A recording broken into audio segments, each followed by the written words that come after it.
Hi friends, welcome to fun with numbers. ఈరోజు మనం compound ఇంట్రెస్ట్కి సంబంధించి ఇంకా కొన్ని ప్రాబ్లమ్స్ చూద్దాము. కొంచెం డెప్త్గా చూద్దాము. చక్రవడ్డీకి టోటల్ అమౌంట్కి ఫార్ములా ఏంటండి? A is equal to P into 1+r/100 whole power N అనేది దీనికి ఫార్ములా. ఇది యూజ్ చేసి మనము ఇంతకుముందు కొన్ని చూసాము లాస్ట్ వీడియోలో. ఇప్పుడు ఏంటి అంటే మనము కొన్ని క్వశ్చన్స్లో ఏమడుగుతారంటే సంవత్సరానికి ఒకసారి అని చెప్పేసి అడగకుండా 6 నెలలకు ఒకసారి అని అడుగుతారు. అంటే 6 మంత్సే. 6 మంత్స్‌కి ఒకసారి లెక్క కట్టండి, తిరిగి లెక్క కట్టండి అని అడుగుతారనమాట. అంటే 6 మంత్స్‌కి ఒకసారి లెక్క కడితే ఎలా వస్తుంది? లేదా 3 నెలలకు ఒకసారి అని అడుగుతారు. ఓకే. అంటే మనం ఆ ప్రాబ్లమ్స్ ఎలా చేయాలి అనేది ఇప్పుడు ఇవాల్టి వీడియోలో చూద్దాం. ఓకే. ఒక క్వెషన్ చూడండి. 1000 రూపీస్ ఉందంట. దానికి రేట్ ఆఫ్ ఇంట్రెస్ట్ 10% సంవత్సరానికి ఒకసారి అండ్ 6 మంత్స్‌కి ఒకసారి లెక్క కట్టమని అంటున్నాడు. అయితే 1 ఇయర్‌కి, ఒక సంవత్సరానికి ఎంతొస్తుంది చక్రవడ్డీ అనేది క్వెషన్ అన్నమాట. ఓకే. రేట్ ఆఫ్ ఇంట్రెస్ట్ మాత్రం సంవత్సరానికి ఇచ్చాడు. కానీ వడ్డీ లెక్క కట్టడం మాత్రం 6 మంత్స్‌కి ఒకసారి లెక్క కట్టమంటున్నాడు. అమౌంట్ వచ్చేసి 1000 రూపీస్. ఓకే. ఒక సంవత్సరానికి అని అంటున్నాడు. ఒక సంవత్సరంలో ఎన్ని 6 నెలలు ఉంటాయండి? 2 6 నెలలు ఉంటాయి. అంటే 12, టోటల్ 12 నెలల్లో 2 6 నెలలు ఉంటాయి. అంటే 2 సార్లు లెక్క కట్టడం జరుగుతుంది. అంటే n ఈజ్ ఈక్వల్ టు 2 అన్నమాట. ఇది క్లియర్. ఇప్పుడు మనం సంవత్సరాన్ని బై 2 చేస్తే 6 మంత్స్ వస్తుంది కాబట్టి, మనము రేట్ ఆఫ్ ఇంట్రెస్ట్‌ని కూడా బై 2 చేయాలన్నమాట. అంటే 10/2 అంటే 5. రేట్ ఆఫ్ ఇంట్రెస్ట్ 5% కింద మనం తీసుకోవాల్సుంటుంది. ఇక్కడ ఇది చాలా ఇంపార్టెంట్. ఓకే. రేట్ ఆఫ్ ఇంట్రెస్ట్‌ని 10/2 చేయాల్సిందే. ఓకే. ఎందుకంటే రేట్ ఆఫ్ ఇంట్రెస్ట్ ఏమో సంవత్సరానికి ఇచ్చాడు. కానీ లెక్క కట్టడం 6 మంత్స్‌కోసారి కట్టమన్నాడు గదా! మనం సంవత్సరానికి 10% అంటే అందులో హాఫ్ సంవత్సరానికి 5% తీసుకోవాల్సుంటుంది. ఎందుకంటే మనం 6 మంత్స్‌కి ఒకసారి లెక్క కడుతున్నాం కాబట్టి. సో, ప్రిన్సిపల్ 1000 ఇంటూ 105 తీసుకోవాలి. అంటే 100కి కలపమన్నాను కదా! ఇంట్రెస్ట్ ఎంతుంటే అంత. సో, 105/100 ఇంటూ 105/100 ఎందుకు 2 టైమ్స్ రాసాము అంటే n ఈజ్ ఈక్వల్ టు 2 తెలుసు కదా! Formula 1+r/100 whole power n గదా! అంటే principal 1000 into 100 plus 5 105/100 whole power 2 ఉంటుంది. అంటే అప్పుడు 105/100 ఇంటూ 105/100 డైరెక్ట్ రాసాననమాట. సో, మనం డైరెక్ట్ ఈ స్టెప్పే వేసేస్తే సరిపోతుంది. ఒకటే స్టెప్‌లో ఆన్సర్ వచ్చేస్తదనమాట. ఇవన్నీ గూడా మనం రాసుకోవాల్సిన అవసరం లేదు. జస్ట్ క్వెషన్ చూడగానే ఇది చేసేసి క్యాన్సిలేషన్ చేస్తే సరిపోతుంది. ఇక్కడ చూడండి 105 ఇంటూ 105 110 కింద ఇంకొక 0 ఉంది కాబట్టి 1102.5 అనేది చక్రవడ్డీ అవుతుంది. 12,000ను 10% వడ్డీ రేటుకు సంవత్సరానికి. ఓకే. అయితే 6 నెలలకు ఒకసారి లెక్కగట్టగా 1.5 సంవత్సరాలకి వచ్చే చక్రవడ్డీ ఎంత అని అంటున్నాడు. ఇక్కడ చూడండి వడ్డీ రేట్ ఏమో సంవత్సరానికి ఇచ్చాడు. కానీ లెక్క కట్టడం మాత్రం 6 నెలలకు ఒకసారి అడుగుతున్నారు. ఓకే. ప్రిన్సిపల్ ఏమో 12,000 రూపీస్ కరెక్టే. బట్ 6 నెలలకు ఒకసారి లెక్క కట్టమన్నాడు. ఇందులో సంవత్సరన్నర అన్నాడు. సంవత్సరానికి 12 నెలలు. ఇంకొక 6 నెలలు అంటే 18 నెలలు. ఓకే. టైము ఆర్ ఎన్ ఏదైనా. ఓకే. 18 నెలలు 6 నెలలకు ఒకసారి లెక్క కట్టమన్నాడు కాబట్టి టీ ఈజ్ ఈక్వల్ టు ఎంత? 3 టైమ్స్ లెక్క కట్టాల్సి వస్తుంది. ఓకే.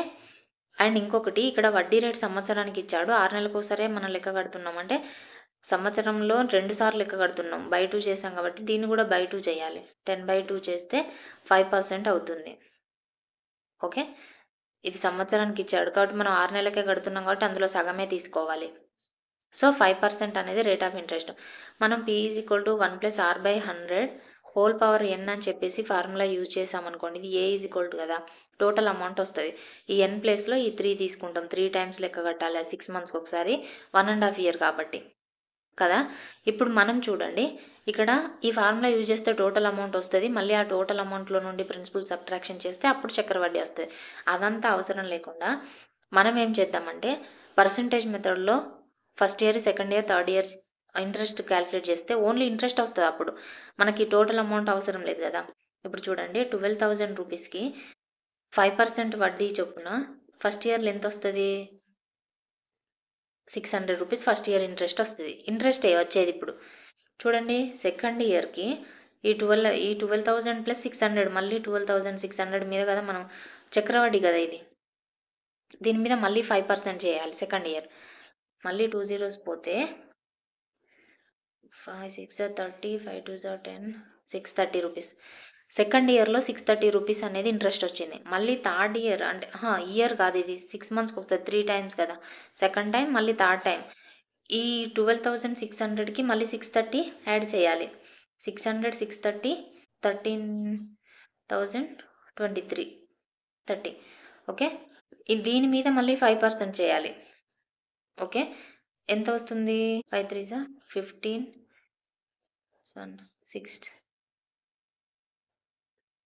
661 ఇక్కడ కింద ఇంకో 0 ఉంది 0.5 ఓకే. 661.5 అనేది వచ్చింది. ఈ టోటల్ ఇంట్రెస్ట్‌ని అడిషన్ చేస్తే టోటల్ ఎంత? ఇక్కడ నుంచి అడిషన్ చేయాలి చూడండి 600, 630 అండ్ 661 చూడండి 50, 19, 18 ఎంత? 1891 వచ్చింది. ఇదేంటి? సంవత్సరంన్నరకు వచ్చే చక్రవడ్డీ. అర్థమైందా? టోటల్ అమౌంట్ అడగలేదు. మనం వడ్డీ మాత్రమే అడిగినప్పుడు ఇది సింపుల్‌గా అయిపోతది. లేదనుకోండి ఇందులో ఫార్ములాలో సబ్స్టిట్యూట్ చేస్తే ఏమైతదంటే టోటల్ అమౌంట్ వస్తది. మళ్ళీ ఆ టోటల్‌లో నుండి మళ్ళీ ప్రిన్సిపల్‌ని సబ్ట్రాక్షన్ చేస్తే వస్తది. మళ్ళీ అదంతా క్యాన్సిలేషన్ కూడా పెద్ద పెద్ద ఇప్పుడు చూడండి 3 టైమ్స్ అంటే ఇప్పుడు 105/100 ఇంటూ 105/100 అని చెప్పేసి 3 టైమ్స్ రాయాలి. ఇక్కడ n=3 కదా! అదంతా క్యాన్సిలేషన్ చేస్తే వచ్చింది టోటల్ అమౌంట్ మళ్ళీ అదంతా కంటే ఇది ఈజీ అన్నమాట. ఓకే. మనకు అడిగింది వడ్డీ మాత్రమే కాబట్టి మనకు టోటల్ అమౌంట్ ఎంత అని అన్నప్పుడు ఈ ఫార్ములా యూజ్ చేసుకుంటే బెస్ట్. వడ్డీ మాత్రమే అడిగినప్పుడు ఇలా చేస్తే ఈజీ అన్నమాట. తొందరగా అయిపోతది. ఇక్కడ ఇంకో క్వెషన్ చూడండి. 5,100 ఇది 120 రూపీస్‌లకి 12.5% అన్నమాట. వడ్డీ రేట్ ఇది. అయితే 2 సంవత్సరాల 9 నెలలకు ఎంత చక్కెర వడ్డీ అని అడుగుతున్నారు. ఓకే. ఇప్పుడు R ఎంత? 25/2%. ప్రిన్సిపల్ P ఎంత? 5,120 రూపీస్. ఓకే. మనకి చక్రవడ్డీ అడిగారు. 2 సంవత్సరాల 9 నెలలకు అడిగారు. ఓకే. ఈ 9 నెలలను పక్కబెట్టి మనం 2 ఇయర్స్ అయితే చేసామనుకోండి ఫస్ట్ ఇంట్రెస్ట్. 2 ఇయర్స్ కంటే ఫస్ట్ 1 ఇయర్ ఏమవుతుంది? సంవత్సరానికి ఒకసారి లెక్క కట్టమన్నాడు కదా! సో, ఇది అలాగే ఉంటది. 5,120కి 25% అంటే ఇది కింద 25/200 ఇప్పుడు చూడండి 25/2 తీసేస్తే బై 100 అవుతుంది కదా! అప్పుడు 25/200 అవుతుంది. అర్థమైందా? సో, 25/200 ఇంత పర్సెంటేజ్ దీనికి ఫస్ట్ ఇయర్‌కి ఎంత అని. ఓకే. 0 5 5 5 4 అండ్ 4 1 4 2 8 ఇంకా 3 ఉంటుంది. 4 8 32 ఓకే. 5 8 44 5 2 10 4 1 5 1 6 640 రూపీస్ అనేది ఫస్ట్ ఇయర్‌కి. ఓకే. 4 640 ఇప్పుడు సెకండ్ ఇయర్‌కి ఈ 640 దీనికి అడిషన్ చేయాలి కదా! 5,120కి 640 అడిషన్ చేస్తే ఎంత వస్తుంది? 675 5760 మీద మళ్ళీ 25/200 చేయాలి. ఓకే. 5 5 540 and 0 4 1 4 4 4 4 okay. 5 4 20 5 4 20 5 1 720 ఓకే. 2 ఇయర్స్‌కి ఇంట్రెస్ట్ ఎంత వచ్చింది? ఇది 4 + 2 6 ఇది 13 ఓకే. 1360 అనేది 2 ఇయర్స్‌కి ఇంట్రెస్ట్ వచ్చింది. మనకి ఇంకా మీద ఇంకా 9 మంత్స్ ఉంది కదా!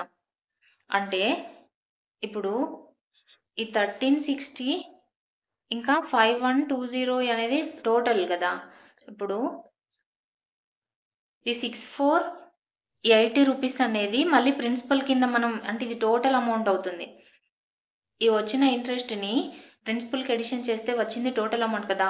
ఆ 9 మంత్స్‌ని మనం ఏం చేద్దామంటే పీటీఆర్ అంటే సింపుల్ ఇంట్రెస్ట్‌లో కనుక్కోవచ్చు. ఎందుకంటే 1 ఇయర్ బిలో ఉంటే సింపుల్ ఇంట్రెస్ట్‌కి ఈక్వలే కదా! సింపుల్ ఇంట్రెస్ట్ అయినా, కాంపౌండ్ ఇంట్రెస్ట్ అయినా సేమే కాబట్టి. కాకపోతే ప్రిన్సిపల్ అమౌంట్ మనం ఈ టోటల్ అమౌంట్ తీసుకోవాలి. వచ్చిన ఇంట్రెస్ట్‌ని దీనికి అడిషన్ చేయాలి. ఎందుకంటే ఈ కాంపౌండ్ ఇంట్రెస్ట్ కాబట్టి ఇంతకు ముందొచ్చిన దాన్ని ఈ ప్రిన్సిపల్‌కి అడిషన్ చేసి దాని మీద మనం ప్రిన్సిపల్ అది సింపుల్ ఇంట్రెస్ట్ చేశామనుకోండి. ఇప్పుడెంత 25/200 ఇది rate of interest and time ఎంత 9 మంత్స్ అన్నాడు. దీన్ని బై 12 చేస్తే 3 3 3 4 అంటే 12 మంత్స్ మనం ఇయర్‌కి ఒకసారి చేస్తున్నాం కాబట్టి మంత్స్‌ని ఇయర్స్ కింద కన్వర్ట్ చేస్తే 9/12 దాన్ని క్యాన్సిల్ చేస్తే 3/4 ఇయర్స్ అన్నమాట. ఓకే. ఇక్కడికైతే క్లియర్ కదా! మనము ఇక్కడ తీసుకున్న ఇది పీటీఆర్/100 ఫార్మ్‌లో ఉంది కదా! కదా! అయితే ఇది టీ ఏమో 6 సేమే. ఈ టీ ఏమో మనము వాడిచ్చిన 9 మంత్స్‌ని ఇయర్స్ కింద కన్వర్ట్ చేసాము. కానీ ఈ పీ ప్లేస్‌లో ఏం రాసామంటే 5120 రాయకుండా ఇందాక మనకచ్చిన ఇంట్రెస్ట్‌ను అడిషన్ చేసి రాసాము. ఎందుకంటే ఇది కాంపౌండ్ ఇంట్రెస్ట్ ఇంతకు ముందొచ్చిన ఇంట్రెస్ట్ కూడా అడిషన్ చేయాలి కదా! సో, ఇప్పుడు చూడండి 5 5 5 4 అండ్ 4 1 4 6 24 4 2 8 అండ్ 2 2 2 8 2 1 ఓకే. ఇక్కడ ఎంత 81 ఇంటూ న్యూమరేటర్‌ల 15/2 మిగిలింది. దీని 15 1 15 15 8 121/2 2 6 12 0 2 7 14 2 5 10 607.5 అనేది ఇంట్రెస్ట్. ఇది దేనికొచ్చింది? ఇది ఇంట్రెస్ట్ కదా! సింపుల్ ఇంట్రెస్ట్ చేసాం మనము. అంటే 9 మంత్స్‌కి సింపుల్ ఇంట్రెస్ట్ చేసాం. వచ్చేది ఇంట్రెస్టే వస్తది మనకి. ఓకే. ఇప్పుడు ఈ ఇంట్రెస్ట్‌ని మనకు టోటల్ చక్రవడ్డీ ఎంత అని క్వెషన్‌లో అడిగారు కదా! మనకి ఇంతకుముందు ఇంట్రెస్ట్ ఎంతొచ్చింది? 1360 వచ్చింది కదా! ఈ 1360కి దీన్ని అడిషన్ చేసినామనుకోండి ఇప్పుడొచ్చిన దాన్ని. అప్పుడు టోటల్ ఎంతనో తెలిసిపోతుంది.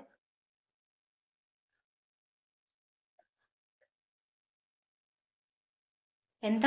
1967.50 అనేది టోటల్ చక్రవడ్డీ అన్నమాట. ఎంత? 2 సంవత్సరాల 9 నెలలకు టోటల్ చక్రవడ్డీ. అర్థమైందా? మామూలుగా కాంపౌండ్ ఇంట్రెస్ట్ 2 ఇయర్స్‌కి కనుక్కొని ఆ మీది 9 నెలలకి ఇలా సింపుల్ ఇంట్రెస్ట్‌గా కనుక్కున్నామన్నమాట. ఆ వచ్చిన దాన్ని అడిషన్ చేసాం అంతే. ఇక్కడ పెద్దగా ఏం చేయలేదు. Okay. Number of questions practice చేస్తే ఈజీ అవుతుంది. ఓకే. మనం నెక్స్ట్ క్వెషన్ చూద్దాం. ఇక్కడ చూడండి ఇంకో క్వెషను. ఏ అనే పర్సన్ ఉన్నాడంట. అతను 80,000 రూపాయలు వడ్డీకి తీసుకున్నాడంట. వడ్డీ రేట్ వచ్చేసి 10% అంట. ఓకే.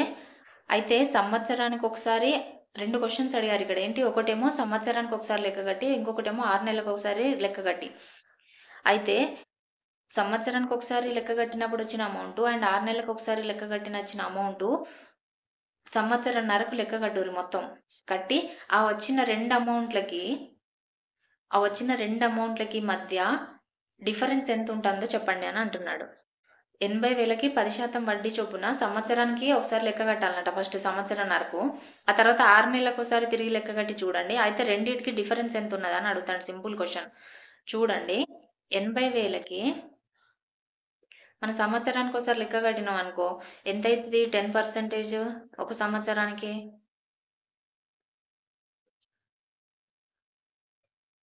8,000 అయితది. కదా! 10%కి ఎంతొచ్చింది మనకి? 8,000 వచ్చింది.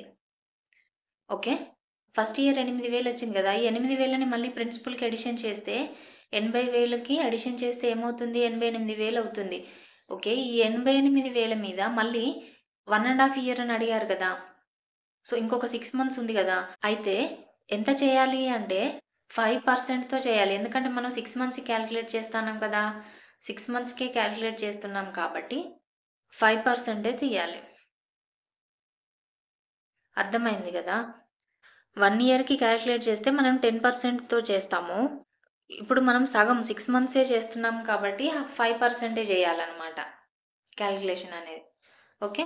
2 జీరోస్ 2 జీరోస్ పోతే 0 5 8 40 పైన 4 5 8 40 44 ఓకే. ఆ 6 మంత్స్‌కి ఎంతొచ్చింది? 4,400 అనేది ఇంట్రెస్ట్ వచ్చింది. మనకు ఫస్ట్ ఇయర్ ఇంట్రెస్ట్ ఎంత? 8,000 టోటల్ ఎంత?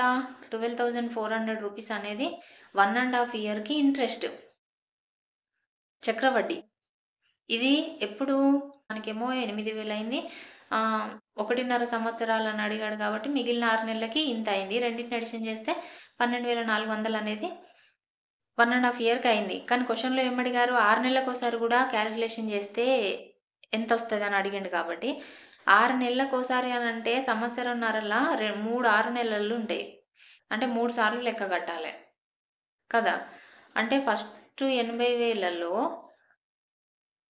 మళ్ళీ మనం 6 నెలలకోసారి లెక్క కట్టేటప్పుడు రేట్ ఆఫ్ ఇంట్రెస్ట్ 5% తీసుకోవాలి. తెలుసు గదా! అప్పుడేం చేయాలి? 2 zeros 4,000 రూపీస్ అనేది ఫస్ట్ ఇయర్. నెక్స్ట్ సెకండ్ అంటే ఫస్ట్ 6 మంత్స్‌కి. మళ్ళీ సెకండ్ 6 మంత్స్‌కి ఇది అడిషన్ చేయాలి గదా! అంటే 84,000కి చేయాలి సెకండ్ 6 మంత్స్‌కి. మళ్ళీ 5% అంటే టోటల్ 3 టైమ్స్ చేయాలి గదా! అప్పుడు 2 zeros పోతే 0, 5 4s are 20, పైన 2, 5 8s are 42. ఓకే. 4,200 అనేది సెకండ్ 6 మంత్స్‌కి వచ్చింది. ఈ 4,200 దీనికి అడిషన్ చేస్తే 88,200 రూపీస్ అనేది థర్డ్ 6 మంత్స్‌కి మళ్ళీ కాలిక్యులేట్ చేయాలి. చేస్తే 5 2s are 10, 5 8s are 41, 4, 5 8s are 40, 44. Okay. Addition చేస్తే 1 ఇది 4 కదా! 44, 6, 12 ఎంతొచ్చింది? 12,610 వచ్చింది. మనకిందాక ఇదేమో 6 మంత్స్‌కి ఒకసారి 3 టైమ్స్ కాలిక్యులేట్ చేస్తే ఇందాక ఎంతొచ్చిందండి? 12,400 వచ్చింది మనకిందాక. ఇయర్‌కి ఒకసారి కాలిక్యులేషన్ చేస్తే. ఇప్పుడు డిఫరెన్సే కదా మనల్ని అడిగింది. సో, సబ్ట్రాక్షన్ చేయాలి. ఎంతొస్తది? 210 అనేది డిఫరెన్స్. అర్థమైందా? అంటే 210 రూపీస్ 6 మంత్స్‌కి ఒకసారి కాలిక్యులేట్ చేస్తే ఎక్కువొస్తుంది అమౌంట్. 1 ఇయర్‌కి ఒకసారి చేస్తే 210 రూపీస్ తగ్గుతుందన్నమాట. ఓకే. అర్థమైంది కదా! వీడియో గనుక నచ్చితే లైక్ చేయండి. మీ ఫ్రెండ్స్‌కి షేర్ చేయండి. అలాగే సబ్స్క్రైబ్ చేసుకోండి. Thank you.